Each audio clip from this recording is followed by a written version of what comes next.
Première lettre aux Thessaloniciens. Thessaloniciens, chapitre 1. Moi, Paul, avec Silas et Timothée, j'écris à l'Église de Thessalonique qui appartient à Dieu le Père et au Seigneur Jésus-Christ. Que Dieu vous bénisse et vous donne la paix. Sans cesse, nous remercions Dieu pour vous tous et nous disons vos noms dans nos prières. Devant Dieu notre Père, nous nous souvenons toujours de vous. Oui, votre foi est active, votre amour vous fait agir, et votre espérance en notre Seigneur Jésus-Christ est solide. Frères et sœurs chrétiens, nous le savons, Dieu vous aime, et il vous a choisi pour être à lui.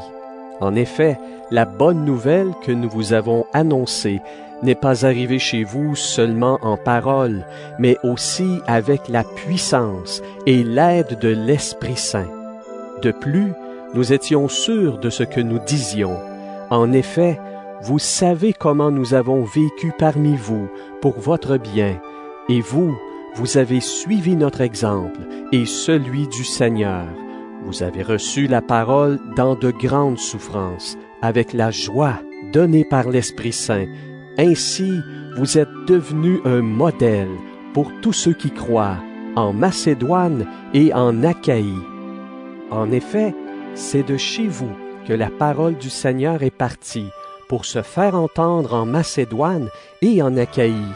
De plus, on sait partout que vous croyez en Dieu.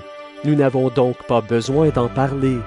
Les gens racontent en parlant de nous comment vous nous avez reçus chez vous et comment vous vous êtes tournés vers Dieu.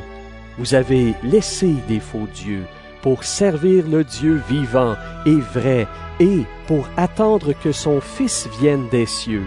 Ce Fils, c'est Jésus, que Dieu a réveillé de la mort et qui nous délivre du jugement de Dieu qui est proche.